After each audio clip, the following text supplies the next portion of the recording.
every Christian moral bone in my body was like, this sucks. Oh, Scott. Yes. Hey, it's your guy Ren. Welcome to Cinema Slime, the podcast for film lovers who can't stop talking about the movies that move us, confuse us, or just make us want to yell at the screen. I'm joined, as always, by my brilliant co-hosts Harrison and Scott, because we're watching movies regardless and we need to talk about it. Let's go. How was your day at work? What did I do at work? I had a very easy day at work, actually. So we did the interior of this truck and then just did a really basic wash on the outside. We finish up with it. It's my client's uncle. He comes by to pick it up. And, I just do the spiel of like, yeah, cleaned up really great. Just did a basic wash on the outside. And he goes, yeah, this looks amazing. You guys did such a good job. Man, sure hope you get to clean it again before I die. And I was just like, oh, okay. We're having that kind of conversation. and then he tells me, I was like, oh, really? He's like, yeah, I got the cancer. It's bitch, and we're just like, okay. Then he tells me, he's like, yeah, dude, I had the most cathartic moment of my life. I went to the shop. I went down to Discount Tire, walked up to the counter. It's some, 18-year-old punk kid behind the counter. And I'm ordering these new tires for my truck. And the kid asks me, he says, hey, do you want 80,000 mile tires or do you want 100,000 mile tires? And I stood there and I thought, I don't think I'm going to die before the 100,000 miles comes up. Oh my gosh. Like, what am I doing? It was really funny. And I was like, and I just kind of that awkward, like, oh, okay. I don't know if I can laugh at this or not, but he was laughing. So way too much information, guy. You're gonna die. Yeah, pretty much. It was just one of those like, all right, well, at least you have a positive outlook on everything. I'm gonna die in battle. I'd rather die in battle than become a graybeard. Is that what they say? Something like that, I'm sure.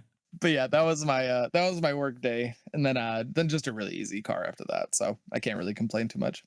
How about you, Scott? No, today was kind of a whirlwind day. It was cool. Dodger woke up real early, like one of those like 5:30, 5:15 something, mornings, and then it was like, okay, I guess I'm up because he's like full steam ahead already. Yeah, and then we did the morning routine and stuff, and I brought him out to a park for a while. Then Bridget stepped in at noon and watched the kids for a couple hours, and so Paige and I went on a date. That was cool. Dude, nice. Awesome. Then came back and immediately Paige went in and saw a couple clients, and she just finished. So we just finished watching A Cloudy with a Chance of Meatballs. Oh, great movie. One of the best childhood movies ever. And the sequel's just as good. Yeah, I agree. But it was funny because like 3 nights ago, Dodger woke up in the morning and he was like laughing when he woke up. And I was like, "What? Why are you laughing?" And he's like, "I had a funny dream." I was like, "Oh yeah, what was your dream?" "There was hot dogs that were falling out of the sky and I picked it up and I ate it." And I was like, "Was there bread on it too?" "Yes." And I was like, oh, well, you have to watch Cloudy with a Chance of Meatballs. So we watched that today. He said it with such conviction too. Yes, there was bread. Yes. Yes. And he was so like amused by it. That was the best part. Yeah, my kids went through a Cloudy with a Chance of Meatballs phase. They watched that, just that one. It's on. You're like, I think this is the 10th time this week that this has been on the TV. Yep. But that is up there in like my top 5 movies that I'm like, I actually don't mind this movie being on all the time. I'm okay with this because the first one's so good. Let's see, just off the top of my head, Cloudy with a Chance of Meatballs, Emperor's New Groove, and Jamie got really into Spider-Verse, the first one, and that was a great phase. I was very happy when he was going through that phase because that's one of my top favorite movies of all time. Ren, have you watched the Spider-Verse? Yes. That movie is one of those like on paper should not be any good. 100%. But then it was just incredible. It was incredible. It's the most visually stunning movie that I can remember just being like, how long, like I just try to like figure out how long could that have taken to make, because every 5 minutes is like wild.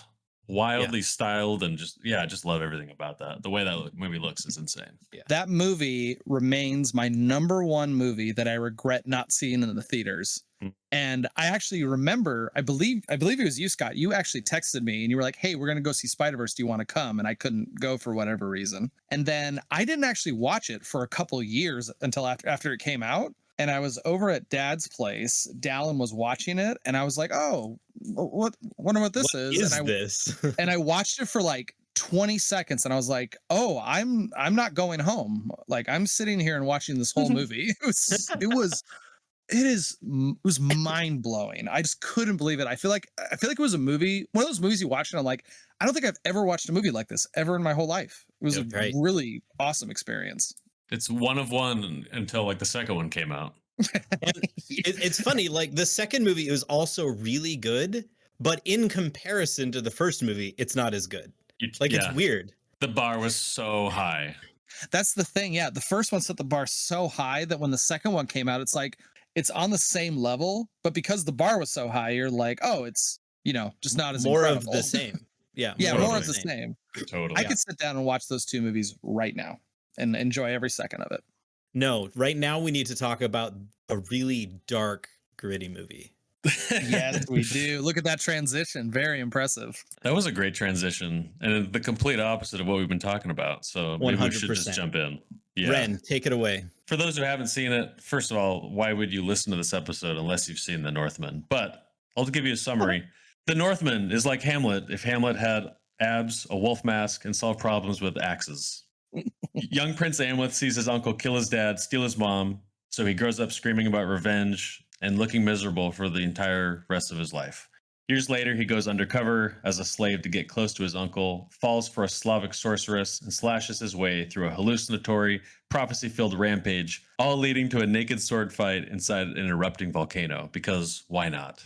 What did you guys think of this film?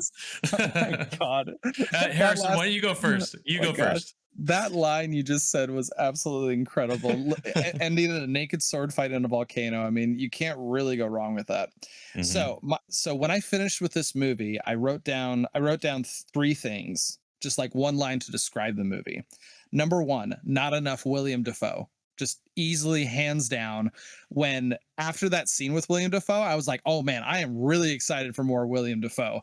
Yeah, he didn't show up until later in the movie, and you're like, damn, okay, well, it just says his head. The second thing I wrote down, every scene a painting. I was absolutely mind blown by how gorgeous this movie is. I was in awe. Like it took me longer to watch this movie because I wanted to pause the film and just stare at the screen, and that hasn't happened to me in quite a long time. So it was a really cool experience watching this movie. The other thing I wrote down, kind of along the same line, this film was a gorgeous illustrated retelling of a classic story, because as soon as the father died in this film, I was like, oh, okay, so it's Lion King, but just a lot more a lot more gritty and a lot more sweaty and a lot more topless men, basically. I did not make that connection with The Lion King, but now, like, I was doing just deep diving, doing research on this film in preparation for this episode, and once I made that connection, which is very obvious, it didn't ruin it, but I was just like, oh, like it's just like this story trope.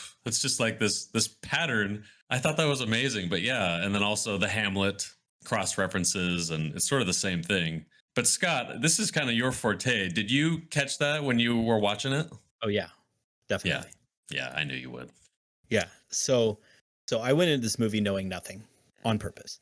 I had seen the trailer. I knew that it was going to be a revenge story, and I knew that Anna Taylor-Joy was in it as some witchcraft lady, and that's about all I knew. And I finished watching the movie, and I was like, I don't know what to say about this movie, because the entire time I was watching it, I hated it. I hated this movie. It was disgusting. It was mean. It was so vengeful. It was brutal. I hated it. And then I just could not stop thinking about it. And I think it's beautiful. Like this movie is incredible. All right. Truly. This movie is so good. And I genuinely don't think I'll ever watch it again, because it was so brutal, but I feel like it was an absolute like treat to have watched it, right? So also deep diving into this movie, I learned, so I was like, oh, it's Hamlet. You know, there's so many Hamlet movies out there. Revenge stories are a very common trope. I don't like revenge stories. I think that most of the time a good revenge story doesn't really need to be told. Like they've already been told. Just like go see Hamlet. Go read A Count of Monte Cristo. You know, like go watch a Lion King, you know, if you want a kid-friendly version of that. And it was really hard for me to justify having especially such a brutal revenge story. But as I went deeper, there's some really interesting things because it's set in Iceland in like 1000 AD. Most revenge stories, Hamlet included, are all very Christian moral based. The story is about whether or not revenge is good. It's like they're there to question whether or not revenge is a morally justifiable thing. And this movie is not a moral movie. It's a fate-based movie, right? This story is your fate means that you will go do this. Because usually it's revenge begets revenge begets revenge, and it's a negative spiral into hell, essentially. And it's a very primal emotion, and everyone feels it. But is it morally justifiable to do that? But that's not what this movie was. It was revenge begets revenge begets revenge, but it was because every side of this story, there was some sort of honor code to do so.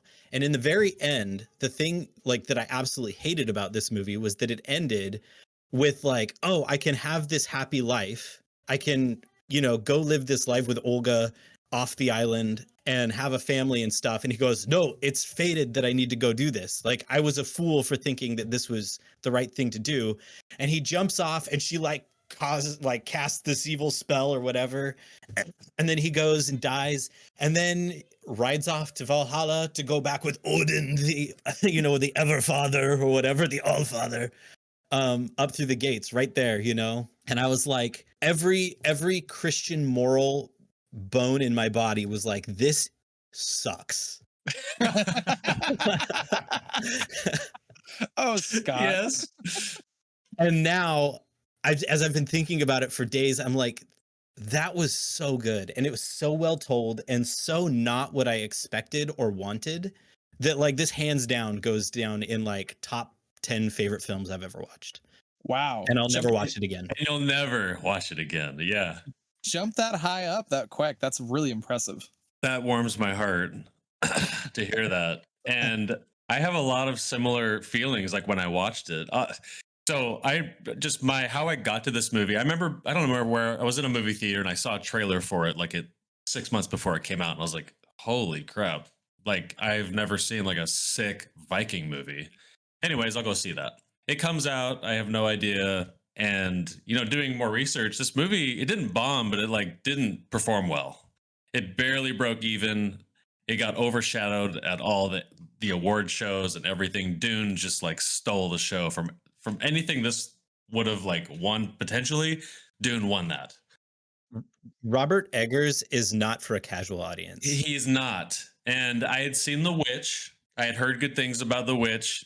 I mean, your hatred for this while you watched it, that's how I felt with The Witch. I think I enjoyed this one a little bit more, but The Witch, you would not like The Witch, Scott. I'm just telling you right now. the ending wouldn't redeem it. I'll tell you that right now. I watched the first 20 minutes of The Witch and it weirded me out so much that I turned it off. And I think about it all the time, but like it really weirded me out.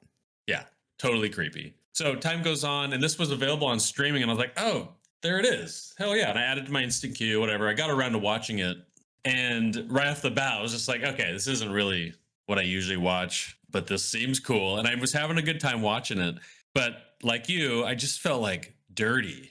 And then you're kind of like, wait, is this Amleth? Is he a good guy? Because like I see he's just basically an accomplice to all these other people who are raping and pillaging villages and all these horrible things that we all know about like Iceland and Viking culture. He doesn't like, he just kind of sees these people like carrying this, you know, the young children and the women in the village, and he just has no emotion. He just kind of lets it happen. He doesn't engage in it, but he doesn't do anything. So you're kind of watching this as it goes on, and I just couldn't really get into it. And I do love when the boy turns into the beast and he has that initiation in the depths of that hole in the ground. And we'll talk about that more later. That was so But, wild. Oh my yeah. gosh. And unlike you, I enjoy revenge films. The Count of Monte Cristo, the 2002 version, I think that was the year it came out, is like one of my all-time favorite movies. I freaking love that movie. So good. It's so good. And it's so satisfying how he comes back and just lays waste to all the people that wronged him. I think that's great. But anyways, back to this film. And the movie, I just got captured by how real everything felt. Just everything. And deep diving more into this movie, it was all very, very accurate to the times. And there's not a lot that's really known about like Nordic culture in comparison to other cultures these days. But I just thought that was so cool. And the score, like the music, I couldn't hum a single song back. None of it. It's not that good, but it creates an atmosphere more than anything. And there's some, you got the drums and you got the chanting and you got some bagpipes in some scenes and just weird guttural like noises. And like, you're just like in this world. And I couldn't stop watching it. I just remember just being in a trance. I just remember like by the time I got to the ending, when he's riding, that imagery of him riding on the horse going to Valhalla through the gates, I wept. I like literally wept. I couldn't even believe that how hard I was like emotionally just like destroyed by this movie when it was done. It was crazy. And it was probably the edible that I had, I'll be honest. But like, dude, I like when the movie came over, the credits were just running and I just stood there frozen. And I was like, no one loves this movie as much as me. Mm-hmm. Like it's impossible because I'm reading these ho-hum reviews. Got very mixed opinions very mixed reviews on what people thought of the film, but like it just destroyed me. And there's something about avenging your father. There's something about being super loyal and just solely dedicated to what you have to do. Like whatever you believe you got to do, you have to go for it. That's how I interpreted the film the first time I watched it, and it just rocked. It rocked my soul. It was insane. So that's why I picked the film. That is why. And when we created our Cinema Slime 5 list of potentials, I was kind of afraid to put this on because, just like I don't want to make someone sit through this brutal film and it's going to make you uncomfortable. And the scenes with, the raping, the pillaging, the menstruation scenes, the freaking sword battles, like it's wild. But like this movie like really got me interested in like history. The more and more you learn about like I don't know if you know this, Harrison, but I did a DNA test and we're 18.6% Norwegian. Ooh, yeah. So knowing that, also watching this movie, I was like, should I be proud of that? Should I be ashamed? I have no idea. Maybe this answers some of my questions. You're probably looking at the shirtless men and you're like, oh, that's what I'm supposed to look like, or at least partially, 18% at least. Totally. It's like, oh, that's why I lean towards being loyal. I get it. I don't know. It's interesting hearing your guys' opinions on this one because I feel like it kind of goes back to our very first episode where we were kind of going over what makes a 5 out of 5 film. Because I think we all kind of mentioned and talked about like, oh, we're not really used to watching films that don't have a happy ending. Usually it's all wrapped up in a nice, pretty box at the end of the movie. And I feel like all of us have kind of, well, maybe not you, Scott, because you were so traumatized as a kid with all those movies you watched. But I feel like me and Ren, especially when, watching films like this, it's like we are a little uncomfortable because we're just like, whoa, like this isn't what I'm used to at all. I don't know. It's just cool hearing you think about it. And then my experience watching the movie and being like, oh, like these movies that make us feel uncomfortable or a little more gritty or, are really focused on this revenge story, we can watch it and it can be a 5 out of 5 for us and we can absolutely love it. So I feel like this, honestly, this is the kind of film that when you guys asked me to be on the podcast, that I was like, I kind of hope I get to watch films like this because honestly, I would probably have never picked up the Northman naturally, because I know like even Nicole wouldn't have wanted to watch this movie, and that's usually kind of my guide, is because me and her like to watch movies together a lot. But yeah, I just don't think I would ever pick this movie up unless I was a part of this and you guys recommended it to me. So I'm just happy that I had the chance to watch it. Was kind of afraid Scott was just gonna pour a bunch of hate on it, but it turned around. I'm happy that we watched it. Oh yeah, no, most I was definitely. feeling guilty. So I told my dad that I watched this movie, and I was like, "Hey, have you ever seen the Northman?" He hadn't heard of it. Like no one's heard of the Northman, like you said, Ren. Yeah. I was like, "Yeah." So it's in like 1000 AD, Iceland, Viking revenge story, and he's like, does that have like Odin and stuff in it? So my dad's the genealogy guy in our family. There are several pretty credible lines that show that Odin was a real man, and we're 100% from Odin's line. So there you go, Ren. If you're Norwegian, then we're pretty sure that from multiple lines, I have Odin. Odin. It makes 100% sense. Yeah. That's so cool. I can't believe he knows that. That's incredible. That is pretty impressive. So I wanted to go over kind of my experience watching this film as well, because just like you, Scott, this is the first time that I ever watched it, and this is just a very different film than what I usually watch. So when I finished the movie, I actually gave it kind of a mid rating, just because I think most people can agree that the story and the plot of the film is kind of bare bones, maybe not bare bones, but kind of simple and straightforward. There's not really a lot of depth in terms of the actual story. I feel like the depth is in the visuals and in the characters. But I had kind of a rare moment where I watched it and I was like, that was kind of a 3 out of 5 to me. And then over the next 3 days or so, my rating actually kept going up and up and up, which usually I start high and it goes down. So this is one of the rare movies where it went from mid to up. And kind of like you, Scott, I just kept thinking about the film, and it just kept popping in my head. And I know, part of that might be because we're doing a podcast about movies and we want to think about it so we can, discuss about, talk about interesting things. The way I described this movie in my head was, it was kind of like if somebody came out with an illustrated version of your favorite book and it was a very different take on it. You know what I'm saying? Like, you're reading through a story you already know what's going to be happening about it, but the artwork and the approach to it is so different that it just grabs you by your hair and just says, you need to look at this, you need to see this, because this is how I see it. The author talking to us. So I would say that I rarely go towards directors. I usually don't think like, this new director came out with a movie, I want to go see it because it's the director. I would say I lean more towards actors and actresses. I want to see the movie because of them. This is one of the very few times that I watched it, and then after thinking about it and really falling in love with the movie, I thought, I want to watch more from this guy now. I want to see it because I feel like he has such a unique take on it. Actually, here, going back to our first episode, once again, talking about what makes a movie 5 out of 5, one thing I talked about was I love movies where you watch them and it feels like they made it on purpose. Like they did it because they wanted to do it. They had a vision and they wanted to get it on screen for us. Robert Eggers to the T. Exactly. And I felt like every single scene was on purpose. He had a vision and he knew exactly what he wanted to do. And it was just a really good feeling to actually watch a film where it's like, this guy really cares about everything in this, all the costumes, all the scenery, what they're saying, all the camera angles. I loved how he framed just everything. I love movies where the people who are talking are in the dead center of the screen. I don't know what it is about that, but it helps me just kind of focus on them. And it's like, what they're saying is important. So yeah, overall, yeah, I really fell in love with this movie over time. I've watched it 3 times now.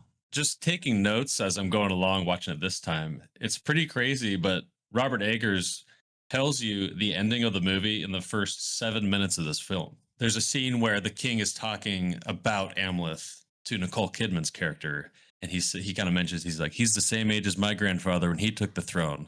That was different though. He had to kill his uncle first. Yeah. Yep. And I was like, whoa, okay. Just coming out with it right away.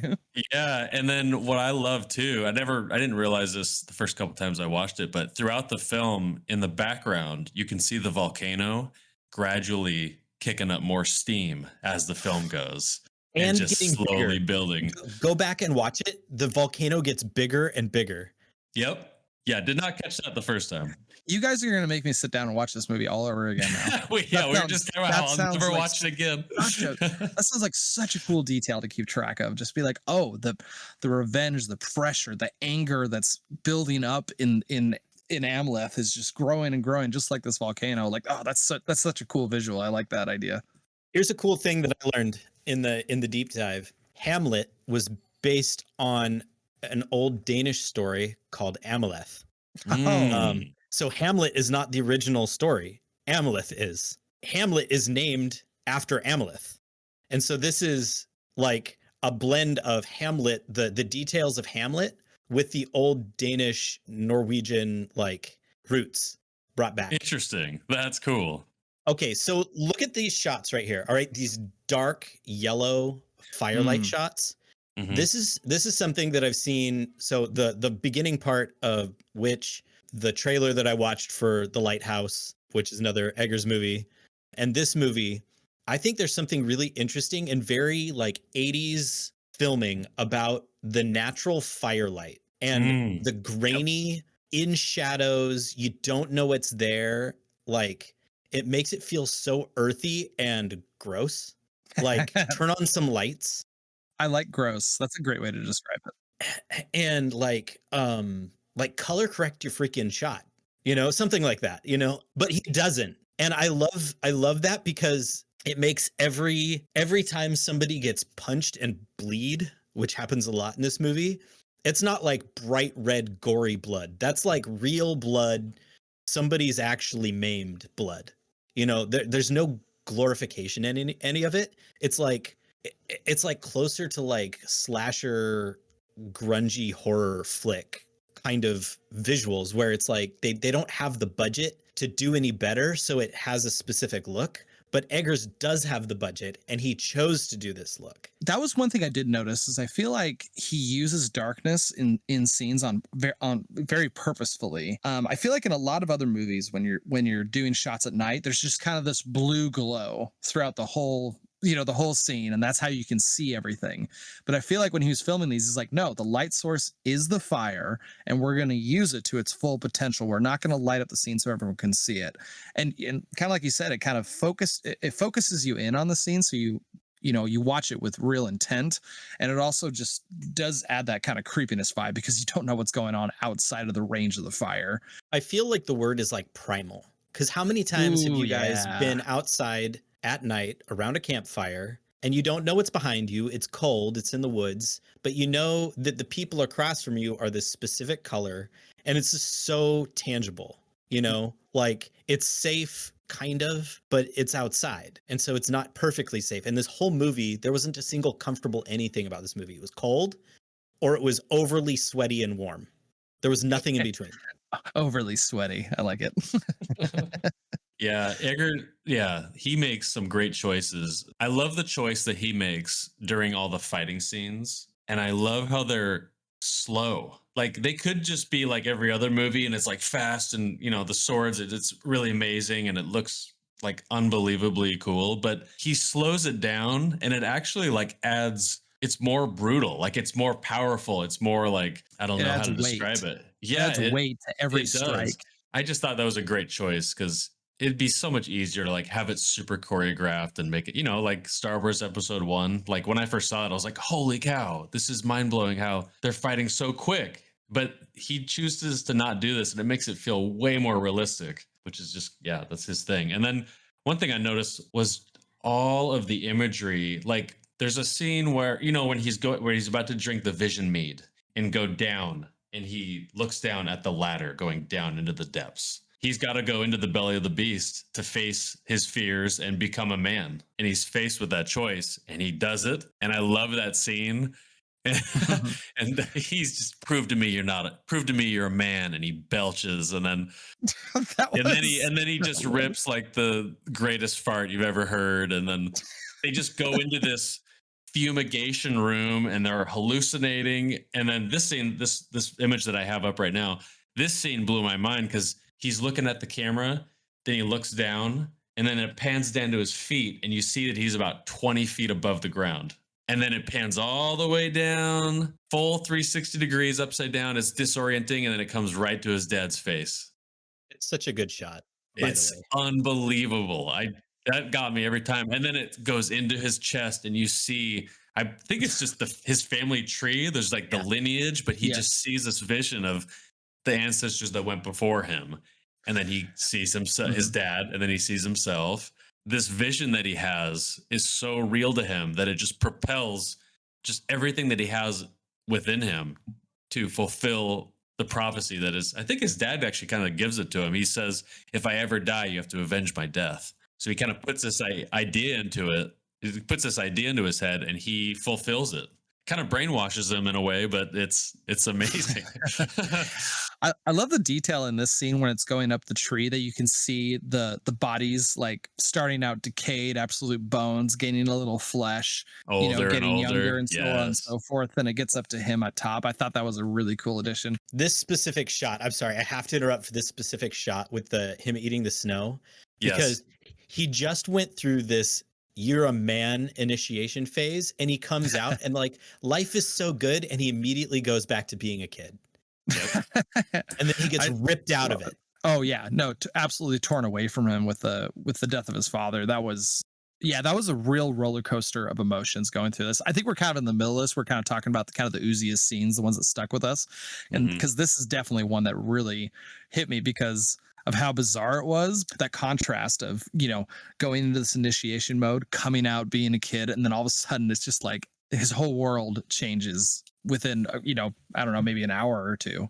His innocence is now gone. It's a rite of passage scene for sure. But yeah, it's just so brutal when he sees it's his uncle. That part's wild. It's funny how I didn't make the Lion King reference. Like I didn't get that at all. Like watching this, I got lost in it. How did you guys feel when you saw the guy get his nose cut off? Did it make you feel great or? That you know what? So you get the scene where he gets his nose cut off, and that was kind of a unique visual to me because I never thought about someone's nose getting cut off. So I definitely got really squeamish about that. And then it's even worse when Amleth actually kills him later on because he shoves the sword right through his nose. Yes. I like that was like worms crawling up my body kind of a feeling. It was pretty intense. It's one of the grossest things I've seen. Yeah, it's definitely up there. I just want to shout out the first battle invasion scene. I knew we were in for a good ride when he catches the spear. Like right off the bat, he just catches the spear and then climbs up that wall. That tracking shot is really cool too. It follows him up the wall. Okay. So let's talk about the Berserker raids. Yes. All right. So first of all, I don't know who Alexander Skarsgård is. This is the only movie I've seen him in. I know he's in other things, and he's really highly rated in those movies. But this is the only thing I've seen him in. Is he the other Skarsgård from the Marvels movies? Like, is he his son? Yeah. So the Skarsgård family has a lot of people in the movie. A lot of people in movies right now. I believe it's a father, 2 sons, maybe 3. Yeah, Bill Skarsgård, his brother is Pennywise in the new It movies. That's what it is. Thank you. Yeah, terrifying. I cannot believe how jacked that guy is. Yeah. For this movie, like when he's walking around during that first raid and he's just like that berserker, like he's freaking Bane right there. Like that was insane. And it's such a natural look. It wasn't like Arnold Schwarzenegger bodybuilding look. That was just like, I've lifted weights so much that I'm just really jacked. No, honestly, like I think they did a really great job, along with his incredible body and like his physique and everything. They did a great job of making that scene really terrifying. Like when he goes up to the wall, puts his axe into the wood and starts climbing it. I was like, holy hell. Like if I was on top of that wall, I would be jumping off that wall because there's no way I can take that guy on. The part where he jumps down, not my favorite thing. I thought that looked really, really lame, to be honest. Actually, check this out. I think it's the next one. This I deem this special effects part not good. But the scene right after there, what this leads to, so he's going through just destroying everyone, and he bites this dude's nose off and then howls like a dog with the nose in his mouth. That like I like fell over. Just dude, that's so disgusting. It's nasty, it's badass, it's intense. I mean that was another thing in this film that kind of just blew my mind was this, you always hear about like, oh yeah, like the connection between man and beast and oh they're so feral. This is the only movie where I was like, no, they went for it and this guy is a beast. Like he connected with the wolves and he is, he really personifies that feeling of being an animal. Yeah, like the scenes like there's a couple scenes where they're just like huffing around a fire and like howling at the moon and just like losing their absolute minds. Like, yeah, it was really intense watching those scenes. I was like, oh, I've never seen anything like this in real life or in a movie before. No, yeah, overall, the scene of them, kind of pillaging this thing, I thought they did a pretty good job. There is kind of a weird, awkward moment where it just shows the side of a building for like, 1 or 2 seconds too long. I thought that was kind of weird, but the choreography in this whole scene is absolutely incredible. You have so many moving parts. And I feel like this is a scene where you could watch it 10 times in a row and you'll see different things happening every time because everybody has a role. Everybody has a little story that's happening in the background. And just the mental gymnastics of planning that and getting all these people to do it correctly and filming this scene. I'm sure like I would love to watch a little 10-minute breakdown of this whole scene and see kind of how they came up with it and how they actually shot it, how long it took, things like that. I might have to do a little research on the side just so I can see if I can do that. There was on my rewatch, one thing I noticed too is so after he meets that weird, crazy lady with like 12 eyes or whatever thing is, played by Bjork, she kind of, I'll try to summarize it, but basically she says, look for the raven for like signs and follow it, or the vixen or the fox, follow these animals to kind of bring you to your destiny or your fate. And then he just gets discouraged throughout the film. And then he'll like look down at his necklace, his medallion necklace that he got from his dad, and then it just reminds him of his ultimate goal and why he's doing it. Yeah, so there's a part where after he's branded himself, jumped on the slave ship, and he's on that island or wherever he is on that farm, and there's this other slave guy, and he's just kind of telling him, he's like, don't even bother. If you do, you'll become fox meat. Everywhere around this place, it's barren. Don't even try. And then he like kind of turns away, and then Amleth looks down at his necklace and he just stands up and just goes into the night and just does what he's going to do. Yeah, he's got these subtle reminders that just keep him focused on the goal. And I thought that was cool. Just something I didn't notice the first time. One of the things that I kept thinking about was like trying to justify in my mind, like, what is the value that this movie brings to the world today, being so brutal? And I've got a problem with today's generally accepted culture of just like cynical nihilism. The pendulum has swung really, really hard, and like there's not a whole lot of hope for or build up of what boys and men can do. And I'm a guy. I've got 3 boys that I'm trying to raise in a very chaotic world. And I think a lot about what does it take for boys to become men, to be useful members of society that kick ass, I think rites of passage, like leaning into actual masculinity, not like stupid, overbearing masculinity, but like real masculinity and not pretending it doesn't exist.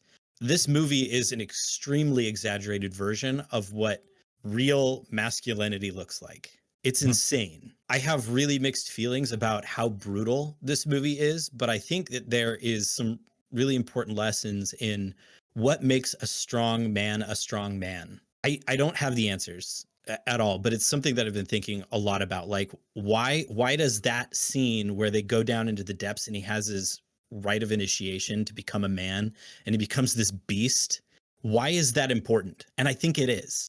And I don't know the answer.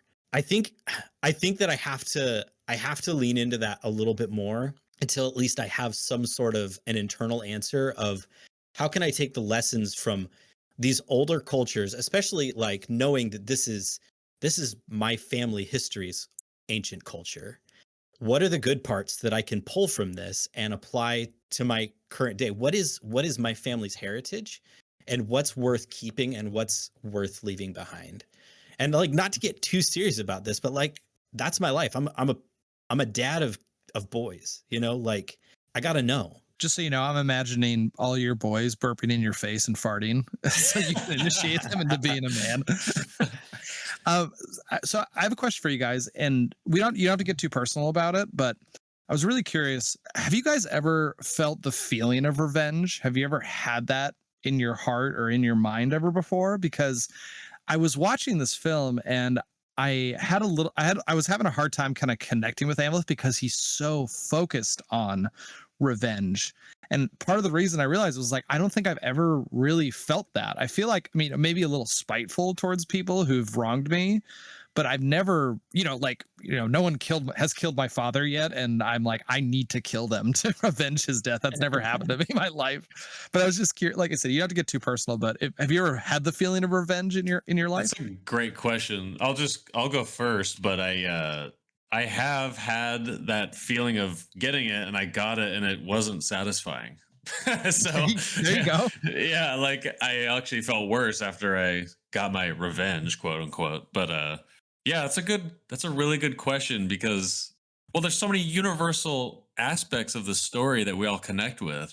But yeah, like getting revenge probably doesn't feel good. I think it's just something that you're spurred to, like you just have this internal desire to get. But I'm glad I don't have that curse. So revenge is justice, and justice is a positive emotion. Like it is primal, it's base, but like righteous justice is a thing. You know, like you can't watch somebody, get hit by a car and then watch the car drive off without going, I'm going to go murder that driver right now. Like you're not human if you don't feel that. And whether or not that is justifiable to go murder that person is the whole point of Hamlet. And so I think there's a lot to be said for experiencing these things. And I think that Shakespeare is kind of a fop in a lot of ways, but he's also an extremely good, like character driven playwright that has really shaped a lot of our Western culture based on his plays. And for him, like Romeo and Juliet is a great example, like young love doing stupid things because you're stupid and young. And then what does that do for your families? Like that is such a primal story. Hamlet is such a primal story. Macbeth is such a primal story.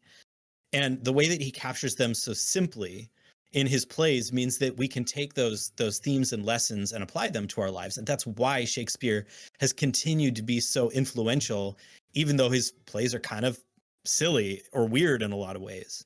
Like case in point, Lion King is an incredible movie. This movie is incredible. The Count of Monte Cristo is incredible. The Revenant is incredible. Like these stories carry so much weight because they're so primal for us to feel that justice. So stories matter. Stories matter to us a lot as humans because we're biologically wired to learn things without needing to experience them in the first place. That's the value of a story. Heaven forbid we ever need to exercise revenge. Like we live a blessed life if we don't have to. But the fact that we can experience this story, connect with it so deeply, and have a template of how to act or how to entertain a thought about what we might do in our own situation, that is the power of fantasy. That's the power of a story that is not your own reality. And so I think, Harrison, to kind of circle around back to your original question, have I ever felt revenge like this? Hell no.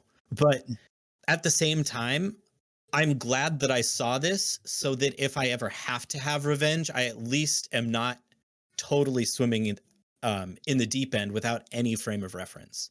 Like this story has done something positive to me because I mentally went through the exercise of living through this hell. So just going off of your base comments when we first started this, it sounded like, you mentioned a lot of it that you're like, oh, I hated this movie because of the topic of it, not, in the context that you were saying, but it sounds like this really ended up being kind of a positive film for you because it kind of set some things in your mind in motion to, I don't know, improve your life or to do things a little differently? I don't know. It seems like this movie was good for you. Man, I don't know if I have an easy yes or no answer to that. Probably the most accurate is I wouldn't say it was a positive experience, but I think it was an important experience. And I think There there's a you lot go. of I think there's a lot of things in life that are like that. I have a thought about what you were talking about with, having this desire to seek justice. And in this film, it's kind of hard to relate kind of about the things we were just talking about, but there's one aspect of this that we didn't mention, and that's there's no law during this time. So if we Yeah. were in a time of no law and no justice, maybe murder is the only option. I never thought about that till now, but that's another thought exercise. We're just like, okay, now I kind of get it. Wanted to shout out Nicole Kidman and that very uncomfortable scene where she basically tries to seduce Amleth and tries to again make him lose sight of his end goal. And he is just that. I was just like, what? This is so weird and horrific and disgusting. And just her acting was insane. I was really impressed with her. I just wanted to shout her out. As well as young Amleth. I thought he was great. The whole cast is awesome, but I just want to shout those two people out in particular. I thought it captured me for sure. Who is Bjork, the lady that played that sorceress? She's a music artist. I have heard a few of her songs. Not a huge fan, but she's basically the way she's dressed in this film is how she's always dressed. Yeah. She's really not really acting. Okay, so this scene right yeah. here, fighting the undead guardian of the sword. This is incredible because it was so different from the rest of the groundedness of the movie. Like there are elements of mysticism, but they're usually wrapped in some sort of drug or initiation or something like that. Yeah. This was really interesting that it was like it felt very high fantasy or Nordic, honestly. It felt very like Nordic mysticism. Like an old Knight's Tale kind of thing. You guys ever watched The Green Knight? I I haven't. I've heard it's absolutely beautiful though. We should put that on our list for Cinema Slime, by the way. It's okay. a similar vibe, but not quite as brutal. All right, Harrison, you're back. So I'm going to start my tangent. Okay, so about 10 years ago, I was on a kick learning about anarchy, and anarcho-capitalism is kind of my gateway drug there. Really just questioning and trying to understand the differences between different government models and stuff. And know this about Scott. That's something I'm really interested in. I've just geek out about that kind of crap all the time. So I was digging the depths and I came across this very unpolished set of essays written by this guy, Richard Wayfield or something like that wrote a collection of essays bundled together and self-published it called Government Systems Very Different from Ours. And each essay is basically different governments that are just different from ours, like, so for example, like the Amish or early LDS pioneers or Icelandic people pirates. How did they govern themselves if they didn't have the same rules and codified constitutions and democracy and things like that? I found pirates really interesting, but the one that stuck with me was ancient Iceland. So so this time period in this movie is the end of the time period that he talks about for the government for ancient Iceland. So they had about 1,000 years of peace in Iceland in pure anarchy. And it's the only time in history, written history, that we have where anarchy has worked. And so anarchy not meaning chaos, but anarchy meaning no central government maintaining laws for peace to exist. And so it's really interesting that so essentially what they had was there was volunteer-based tribal leadership. So the closest that I have is like bishops in the LDS church are all volunteer. They're like rotated through. They don't get paid, that kind of stuff. And they just have a certain set of jobs, and it's a dude or a lady that's part of that tribe that has pulled the unlucky stick, and now they're in charge of the tribe for a set period of time. And they don't get paid, but one thing that does happen is that people make sure that if they're or any hardships or anything, that family is supported, that sort of thing. Any law and order requires that that murder doesn't exist, and that different tribes have to be able to interact with each other. And it's not just a huge power play between all of them. Like, that's devolving into chaos rather than anarchy, you know. He went into as much detail as we know about these laws, and it was essentially like, if you murder somebody and you hide it and somebody finds out before you tell somebody else about it, then you're banished from the island and you have like a bounty on your head. And you have to like disappear in 3 days, or like you will be murdered for what you did. And if you murder, or if you kill somebody and then you go tell the tribe leader what you did before anybody else finds out, that's a really important part. Like, you equivalent of ancient Icelandic confess your sins, right? That kind of idea. All of the surrounding tribes that would be affected by your murderous intent come together and do a tribunal to judge whether or not that killing that you did was justified or not. And what's super interesting about that is that the penalty for murdering was so great that murder didn't happen very often. Like, it kept the peace. And there were times where killing somebody was totally justified. Like, they raped your daughter, or, you know, they stole your food and now you can't survive, or they killed a bunch of your sheep, or whatever the case is. And you go kill that person, and then it's like, yeah, it was justified that you killed that person. Then they're fine. And then there was like penalties to the person and the family for the person that did it. So like, you don't want to have like your son grow up to be this murderous person or whatever, because that penalty would fall on your family as well, to like pay back to the person or to the victim's family. And it was like years worth of food or something like that. And it was like almost devastating. So the penalties for murder, like unjustified, cold-blooded murder, were so high that it kept peace. And it also kept the different tribes like working together. And so what's interesting about this is that this is like at the end of that time period when that was starting to unravel, because outside influences were bringing like monetary gain to being a leader. And so it, you know, like Amleth's dad, Ethan Hawke, I can't remember, they were such Norwegian names, I don't remember his name. You know, Nicole Kidman's monologue at the end, that seducing scene, she's like, no, all he cared about was more sheep, more money, more women, you know, and he forced himself on me, and I bore him a son, and I pretended to be a queen, you know, all that stuff in that scene. Like, because there was now monetary gain in being a king, like the whole governmental system started to unravel, and it turned into this honor. It's like the history, 1,000 years of peace because of severe penalties, was being unwound. And so there's this honor code that was still like the justice honor code that was still being upheld, and fate-based things, with suddenly like this, like multiple generations of absolute brutal tribal takeovers for power gain, because that system was falling apart. So a really interesting Icelandic time period. Actually, I wanted to jump through just kind of the cast list with you guys real quick and just kind of get your quick takes on it. I really want to talk about kind of two of them that I was a little apprehensive about, I guess I would say. And that's Ethan Hawke and Nicole Kidman in this film. I'm going to be honest, like when I saw them kind of in the cast list, I was like, ooh, okay. Like, I'm not sure how this is going to go.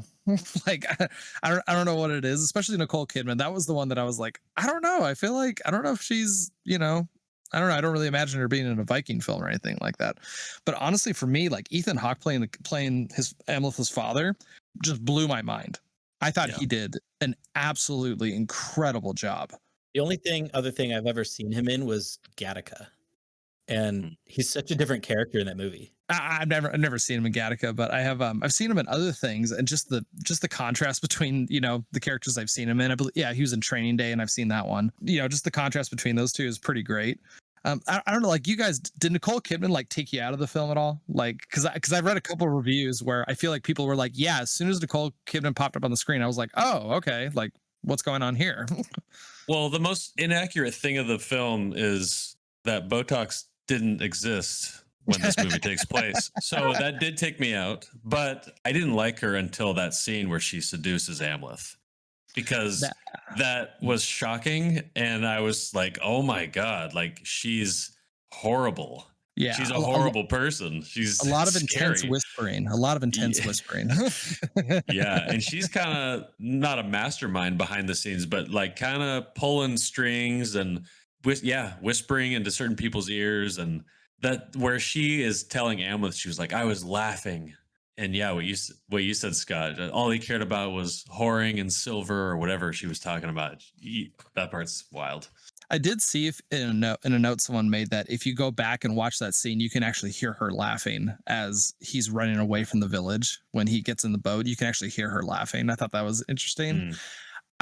That's another scene that really blew my mind, was that reveal in her speech, because you really can see Amleth's body language, like his whole concept of what everything is going on, basically his purpose in life is kind of crumbling around him. One of his main tenets was, "I will avenge you, mother, I'll save you." And now that, a good chunk of his whole purpose is now not what he expected it to be. And you can kind of see it in his body language and just the way he was speaking, that just really took him out of it. I was really, really impressed by Alexander Skarsgård in that scene. I think he did a pretty dang good job as well. I think, let's see, Anna Taylor-Joy for Olga, I think she did a really good job. I felt like I kind of wish she had just a little bit stronger of a purpose, I guess. I felt like she was kind of along with the ride, and she had some really strong moments and everything, but I was like, I felt like she was going to be a little more of an active hand in this whole scheme to kind of kill Fjölnir and all that. She seemed mostly to fulfill the supporting role, like the lead female character in Gladiator. Similar amount of purpose. She was there to support and lift up the main character. And I think in a lot of there's so many films today where the female lead is so strong, like purposefully so strong, that I felt like Olga was a strong character without overshadowing Amleth, which I think was probably important for this movie because it was such a straightforward revenge story. But I agree, like she was an interesting character. In a D&D campaign, she would have been killer. Yeah, most definitely. Her accent's pretty bad. I read on, it's very, it's like a vampire accent. Next time, you might want to just pay attention to that. It's not very good. But I do, one of my favorite lines she does is, "Let my words be the whetstone to your biting rage." I was like, man, people don't talk like that anymore. I love that. That's a pretty intense line. Oh my gosh. In comparison to The Witch, which was written in like Old English on purpose, this was a pretty straightforward script. It was like they said what they meant, and it was like mildly Old English, but it wasn't like they just spoke ancient Icelandic and translated it to English. Yeah, I think the only time they do is in the last chapter, the Gates of Hell chapter, where Amleth grabs a sword and he starts banging his shield, and he starts talking in old, I don't know if it's Icelandic, Nordic. I don't know what it is, but that's one of the only times where they're not speaking English. I thought that was really cool. But by the way, that scene, I was pretty surprised on this watch that the last scene is like, it feels like it's like 3 minutes long. There's so much buildup, and like, it's so satisfying. But like, that scene could have been 5 to 10 minutes longer, and I would have been all in. If it was Star Wars Episode 3, it would have been half the movie. I think that scene, kind of it being so short, kind of led to my kind of gut reaction when it first ended. I was like, oh, okay, it's done. Yeah. And like I said, like the longer I thought about it, the better the movie got. But I think that was partially the reason why at the end I was just like, oh, okay. Okay. I'm all right. I'm moving on from this. Whoever came up with the idea that he would get stabbed through the chest while cutting off the other guy's head. That is the most badass way for two people to die at the same time I've ever seen. So awesome. Well, one thing, the last scene where he goes into Valhalla, I don't know about you, Scott, but it really reminded me of 2001: Space Odyssey. Yeah, 100%. Yeah, okay, I wasn't alone. Because he goes into this, and he's really, I mean, this is probably just starting the next cycle. I thought that was really cool. But we got to wrap things up. Great episode. Next week, we're going to be visiting the movie Clue, which was chosen at random by Harrison. This is such a radical departure from That's what we do, man. These movies are so different from each other. Yeah, I'm not excited about it, but I'm willing, open-minded, and I love Christopher Lloyd, so that's really all I remember about it. So I'm looking forward to that. I love Tim Curry. Yeah. Oh, I forgot he was in that. Okay, now I'm excited. Now I'm completely. I just did a 180. Yeah. Now I'm really excited. We could go on and on about this movie, but I'm glad you loved it. / hated it. I think most people should watch this movie. Not everyone, but it's a timeless story. Like I said, it made me weep and cry like a little baby the first time I watched it. And I might be the only person who ever cried at the end of this movie, but this is one of my favorite ending scenes. The visuals, incredible. I think it got totally there was just Grand Theft Auto at all the award shows. It didn't win a single award. I think it won, for like little award shows, but nothing, no Oscars. I think we'll just end on that. I'm glad we got to watch it, and I'm looking forward to next week. Do you have any closing thoughts, Scott? No. I think, like I said, I hated it. I think it was an important movie. I think it was a good choice. I think it was a very slimy movie. Extremely slimy. I think if we keep it up and we just keep going both ends of the spectrum like this, both ends of every spectrum, I think that this is going to be a pretty cool podcast. So let's keep it up. Beautiful. All right. I'll talk to you soon, my brother. Peace. Bye-bye. That's a wrap, and thanks for hanging out with us. Cinema Slime is a production hosted by Harrison Jensen, Ren Jensen, and Scott Shepard. This episode was mixed, edited, and produced by Harrison with design and art by Ren. There's more slime coming your way, so don't forget to subscribe, share, and drop a comment. You can find us on all your favorite social media platforms with links in the episode notes, and on Patreon, we will have exclusive content and merch. Until next time, go watch a movie.